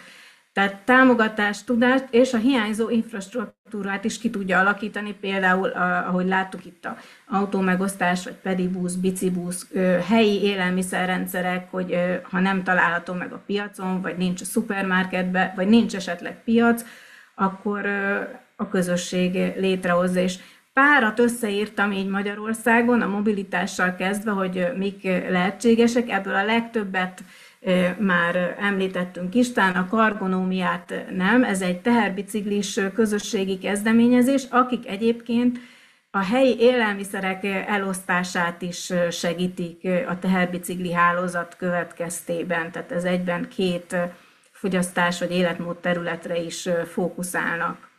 Aztán az lakhatás, energiafogyasztás terén mi a Green Dependentnél nagyon sokáig működtettünk energiaközösségeket, amik örömünkre sok helyen meg is maradtak, sőt tovább fejlődtek. Vannak közösségi energiakezdeményezések nagyon sok helyen az országban. Ezt egyébként a kiadványban ezekhez találtok linkeket, hogy konkrét példákról is olvassatok. Abszolút ajánljuk, hogy majd töltsétek le és nézzétek meg. Sok településen van klímaklub, vagy klímakör, vagy ökokör, ökoklub, érdemes őket megkeresni. Sokféle dologgal foglalkoznak, mi Gödöllőn az energiamegtakarítással kezdtük, de aztán foglalkoztunk palánta és magcserével, jó példák meglátogatásával, tehát tényleg sokféle dolog fókusz van. És a közösségi lakhatás is megjelent, érdemes megnéznetek a Cohousing Budapest oldalát, hogy ők hogy igyekeznek. Szoktak lenni nekik egyébként közösségi rendezvényeik is. Az élelmiszer területén és sokféle közösségi kezdeményezés van. Megemlíteném a Tudatos Vásárlók Egyesületének az Ökokamra programját, ami abszolút segít, hogy helyi közösségek alakuljanak, és együtt tanuljanak, együtt alakítsanak ki rendszereket. Nekik egyébként van közösségi doboz és kosárrendszereket, közösségi mezőgazdasági és élelmiszerellátó rendszereket összefogó munkájuk is, meg találtok adatbázist a honlapjukon, ha esetleg meg szeretnétek nézni, hogy a közeletekben van-e. Ennek kapcsán van nagyon sok doboz és kosárrendszer, Gödöllőn 3 közül is lehet választani, úgyhogy mi el vagyunk látva abszolút.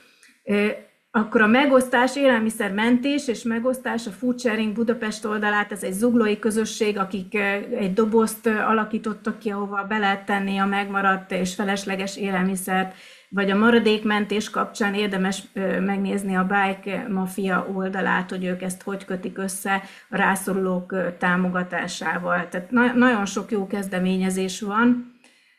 Ezeket sokszor így elfelejtjük, elkeseredésünkben érdemes megnézni, hogy mik is vannak. Aztán az egyéb dolgok, vagy több területet is érintő dolgok között meg akartam említeni még az életközösségeket, különböző ökofalvakat, élőfalu hálózatot érdemes felkeresni, és ott találtok adatbázist. Vannak Magyarországon alternatív pénzrendszerek, szívességbankok, amik abszolút ugye a pénzügyi dolgaink vagy felesleges időnk hasznosítására adnak lehetőséget. Tehát használjuk ezeket, kutassuk fel őket, hogy mi van a környezetünkben, vagy akár támogassuk őket.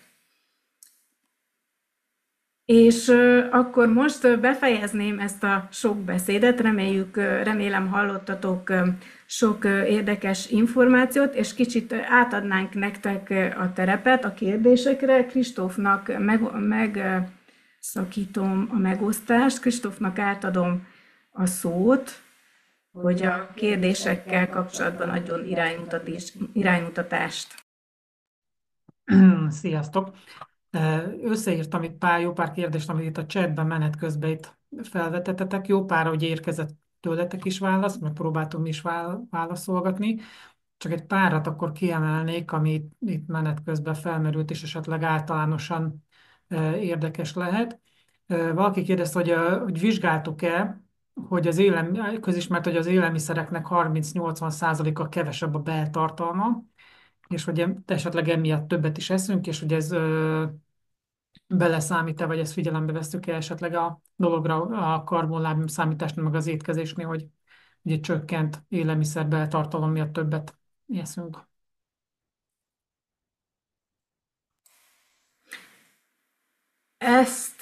Ez egy jó kérdés.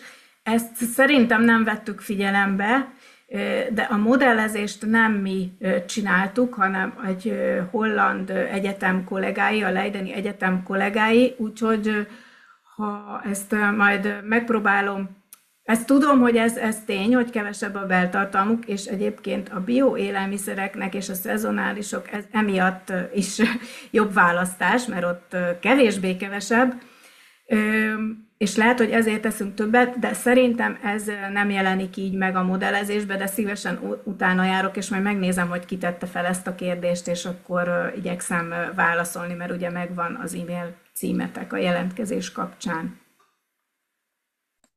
Akkor következő felvetés volt, illetve kérdés hozzászólás, hogy a repüléssel kapcsolatban, hogy azt hiszem Dőr István volt, hogy ő nem választaná szét, hogy magán vagy munkahelyi célú repülést végzünk, mert hogy a kerozinnak van a szaga. Igen, ez abszolút jogos felvetés, és ezen nagyon sokat vitáztunk egyébként a projektben, hogy vegyük bele a számításba. Ennek ellenére az olyan emberekre gondolva, akiknek előírja a munkahelyük a repülést, ezt nem tettük be a magánlábnyomba, viszont hangsúlyozzuk a kiadványunkban, hogy a munkahelyen keresztül, vagy munkakörön keresztül elérhető változtatások kapcsán, hogy lobbizzunk azért, hogy ne repülővel kelljen utaznunk. Ha mi vagyunk ezért a felelősek, akkor abszolút küzdjünk a megváltoztatásáért, és alkalom adtán, vagy ha erre lehetőségünk van, váltsunk munkahelyet. Mi abszolút ezt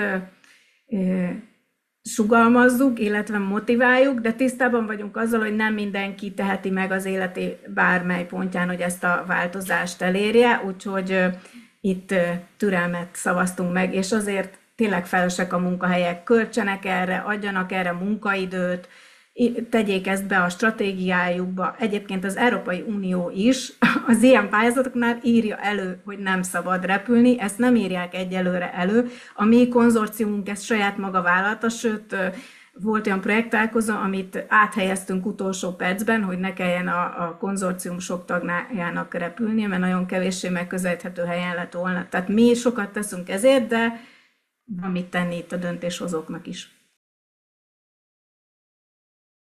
Aztán van két gyors kérdés, amire én is tudok szerintem válaszolni. Az egyik, hogy a klíma kirakóból online változat esetleg készül-e. Természetesen gondolkodunk rajta, és már tervezzük. A probléma egy kicsit a háttérinformációknak a beszerzése, amik szükségesek ahhoz, hogy valaki ki tudja tölteni. Egy nagyon egyszerű példát mondok, csak ugye már ugye ön is említette, egyetemeken, helyi közösségekben, munkahelyeken, egyéb helyeken is már játszottuk ezt a klímakirakót. Sok ember még azt se tudja mai napig, hogy mi a különbség a napelem és a napkollektor között. Tehát, hogy amíg ilyen jellegű háttérinformáció nincs meg, vagy ilyen külön magyarázatban meg kell szervezni, addig elég nehéz online verziót csinálni, anélkül, hogy az emberek jól csinálják, de egyébként dolgozunk rajta, és meg lesz. A másik kérdés, hogy hol lehet tesztelni a készülő karbonkalkulátort. Jelen pillanatban még csak mi teszteljük, hogy egyáltalán működik és hogyan működik, mert most van a tesztfázis, de nagyon szépen köszönjük a felajánlást, és amint lesz ezzel kapcsolatban lehetőség, akkor jelentkezünk, hogy ezt már lehet használni.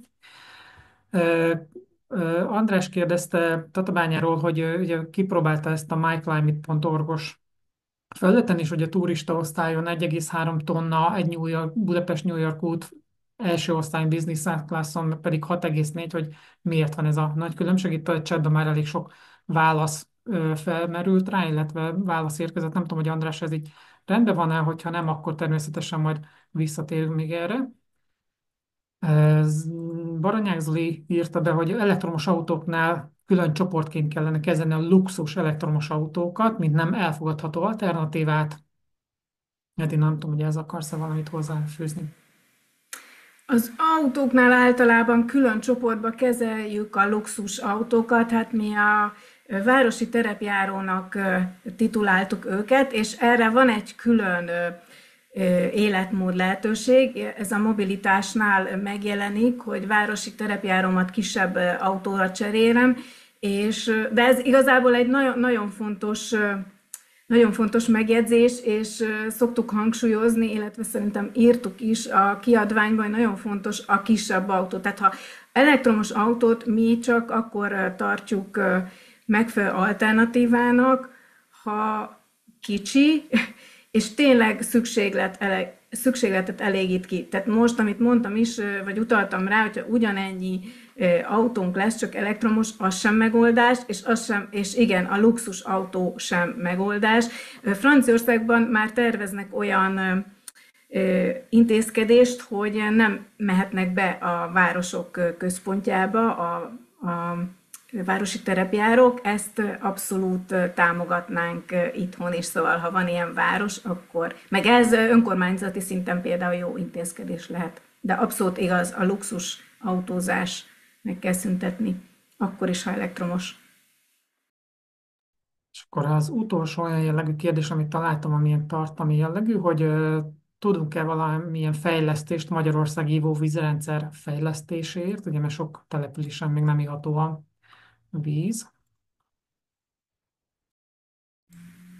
Hát ehhez sajnos én most nem tudok hozzászólni, úgyhogy ha valakinek van a jelenlévők közül erről tudás, akkor légy szíves írja be a chatbe, és egyébként a chatben megosztott hasznos dolgokat össze fogjuk gyűjteni, és akkor azt is meg fogjuk osztani veletek, hogy meglegyen mindenkinek ez az információ. Tehát ha valaki az ivóvíz kapcsán tud, akkor azt feltétlen ossza meg.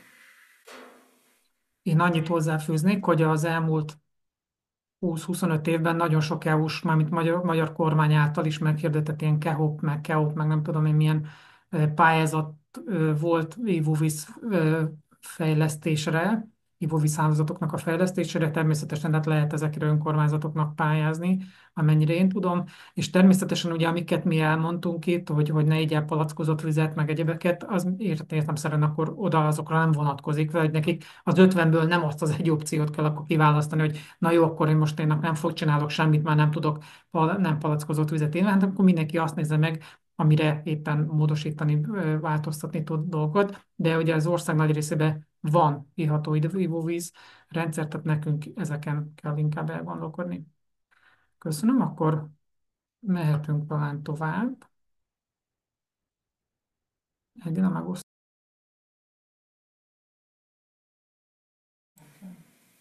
Nem, megosztom. Így, ha most nem voltak még kérdések, mielőtt az interaktív részre áttérünk, fel akartuk még hívni a figyelmeteket egy kapcsolódási lehetőségre. Most futnak 1,5 fokos életmód kihívásaink, ezek szándékosan tágan vannak megfogalmazva, és nagyon sokféle részvételi lehetőséget tartalmaznak. Egyrészt valaki, ha csak olvassa és követi, azt is fontosnak ítéljük, vagy megosztja, vagy akár a saját példáját megosztja, de lehet szervezettel is kapcsolódni, hogyha nektek vannak ilyen téren kezdeményezéseitek, akkor szívesen megosztjuk mi is, és becsatornázzuk ebbe a kihívás sorozatba, illetve mi is örülünk, ha a miénket becsatornázzátok ti, vagy aki a munkahelyén, önkormányzatánál szeretne, vagy iskolájában, mert itt sokan vannak különböző oktatási intézményekből, szeretne ilyen kihívásokat elindítana, azt is szívesen vesszük, hogyha egy-egy szervezet vagy szervezeten dolgozó közösség csatlakozik, és közösségi, nem egyéni megoldásokkal nevez be. Tehát tényleg ez tágra van fogalmazva, és nagyon, nagyon örülünk, hogyha mi is támogathatjuk a ti kezdeményezéseiteket, és megoszthatjuk ennek keretében, meg hogyha ti is így továbbítjátok ezt a kihívást, és így elősítjük ezt a 1,5 fokos életmódhálót és struktúrákat, hogy támogassuk ezt az életmódot. Az eddig felsoroltakon kívül ide írtunk még pár anyag és információ lehetőségeket, amit majd megosztjuk a dolgokat, akkor rá is tudtok kattintani. Mindenféle, van hírlevél angolul is a projektben, vagy nekünk a saját hírlevelünk a Kislábnyom hírlevél, illetve lesz egy online egyetemi szintű kurzus is, hát angolul a 1,5 fokos életmódról közel 50 különböző leckével, vagy oktatási anyaggal. Ez jövő év elején lesz majd elérhető, ezt hírül fogjuk adni. Ingyenesen lesz elvégezhető, csak regisztrálni kell majd rá. Aztán mondtuk a karbonkalkulátort, hogy hamarosan érkezik, nem angol lesz, magyar lesz, csak egyelőre a tesztelés, mert több országban lesz ez a kalkulátor tesztelés angolul folyik, de már összegyűjtöttük a magyar háttéradatokat, tehát az országra lesz mindenhol szabva ez a kalkulátor, ingyenes lesz, és meg fogjuk osztani mindannyiótokkal a webinár felvételének a linkjét, meg ahogy most mondtam, a chatet is, illetve amit majd most az interaktív feladatban csinálunk. Ezt csak a résztvevőkkel, ez utóbbi kettőt csak a résztvevőkkel osztjuk meg, a webinár a szélesebb körben elérhető lesz. Aki esetleg még más információt is szeretne, azt arra kérjük, hogy, vagy más anyagot, azt arra kérjük, hogy írjon nekünk külön, és akkor megbeszéljük, hogy még mit tudunk esetleg megosztani. De amint említettük, abban a kiadványban, a másfél fokos életmód útmutató kiadványban nagyon sok információt, linket, grafikont megtaláltuk. És bocsánat, egy dolog miatt még tovább mennénk, hogy a karbonkalkulátorra kapcsolatban felmerülhet esetleg, hogy van már magyar nyelvű karbonkalkulátor egyébként elég sok az országban, és hogy miért kell akkor egy újat fejleszteni. Mi azt tapasztaltuk, hogy amikor körbenéztünk, hogy milyen elérhető karbonkalkulátorok vannak, akkor azt láttuk, hogy nagyon sok természetesen kitöltők igényeihez igazodva, valamilyen szinten elég rövidek és elég felületesek. Tehát nagyon egyszerű kérdéseket kérdeznek, 8-10 kérdést, és akkor onnantól fogva próbálj meg megsatszolni a karbonlábnyomot. Mi ennél egy jóval részletesebb és mélyrehatóbb karbonkalkulátort csináltunk, kb. 50 kérdésből áll, ugye mind a 4 életmód területet lefedi, amiről eddig beszéltünk, és ez alapján próbálunk egy meghatározott és pontos adatot adni, illetve ugye nagyon sok számbeli frissítés volt, hogy Edina említette, a holland, illetve finn partnereink utána számolása meg adat elemzései kapcsán, és harmadik szempont pedig az, hogy a karbonkalkulátorok egy része ugye erre a terület alapú kibocsátású lábnyomot veszi figyelembe, amit Edina bemutatott az elején, mi pedig ugye a fogyasztás alapú karbonlábnyomra összpontosítunk, mert ezért vagyunk felelősek, tehát ezeket próbáltuk megcsinálni, és ezekből lesz. Na majd, ha meg lesz, akkor elküldjük, és reméljük tetszeni fog, majd kíváncsiak vagyunk a véleményetekre. És akkor mielőtt belekezdenénk a Miro-bordos dolgokba, gyorsan itt a chatben megosztok megint veletek egy ilyen Slido linket, ugyanez lesz a link, csak elindítottam egy újabb kérdést, hogy mit viszel magaddal, és azt szerettük volna kérni, hogy mindenki írjon legalább egy, max. 2 olyan dolgot, amit akár újdonság volt most számára, meglepte, fontos volt neki, bármi jellegű dolgot ide beírhatok, és akkor ezt szeretnénk akkor megosztani veletek, és utána megyünk tovább. Vagy hogy lelki remény, inspiráció, megerősítés, ezek ugye most itt a legnagyobbak, de hogy szakmai jellegű dolgokat is írtatok, hogy milyen jellegű dolgok voltak azok, amik segítettek nektek.